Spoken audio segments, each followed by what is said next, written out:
মুহিব খান আমাদের জাগ্রত কবি, সবগুলো কবিতাই তার জাগরণে।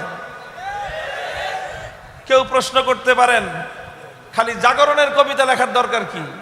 ইসলামের তো আরো কত কথা আছে, কথা বলেন ঠিক কিনা? আমারও যেই অভিযোগ আমার বিরুদ্ধে, জাগ্রত কবি মুহিব খানের বিরুদ্ধে কেউ অভিযোগ দায়ের করতে চাইলে সেম একই অভিযোগ দায়ের হবে। কাজেই যারা আমার এই আলোচনার ধরনকে পছন্দ করেন না, তাদের কাছে অতীব বিনয়ের সাথে আই এম সরি বলা ছাড়া আমার আর কোনো গতি নেই। যেটাকে আমি নাজাতের জরিয়া মনে করি, সেটা কারো কথায় আমি পরিহার করতে পারি না। দ্বিতীয় কথা হলো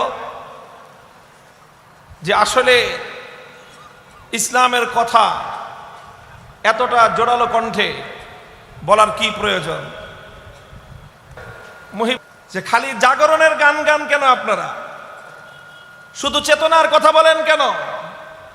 আপনাদের কথা শুরু হলেই শুধুমাত্র স্লোগানে স্লোগানে আল্লাহু আকবারের ধ্বনিতে গোটা বাতাস মুখরিত হয় কেন? মোহতারাম হাজিরিন, এই কথার সুস্পষ্ট জবাব হলো এই, ইসলামের আরো অনেক কথা আছে, এটা আমরা জানি। ইসলামের দাওয়াতের পয়গাম আছে, বিনীতভাবে নম্র কণ্ঠে মানুষের কাছে ইসলামের শ্রেষ্ঠত্বের কথাগুলো তুলে ধরা, এটা ইসলামের পয়গাম।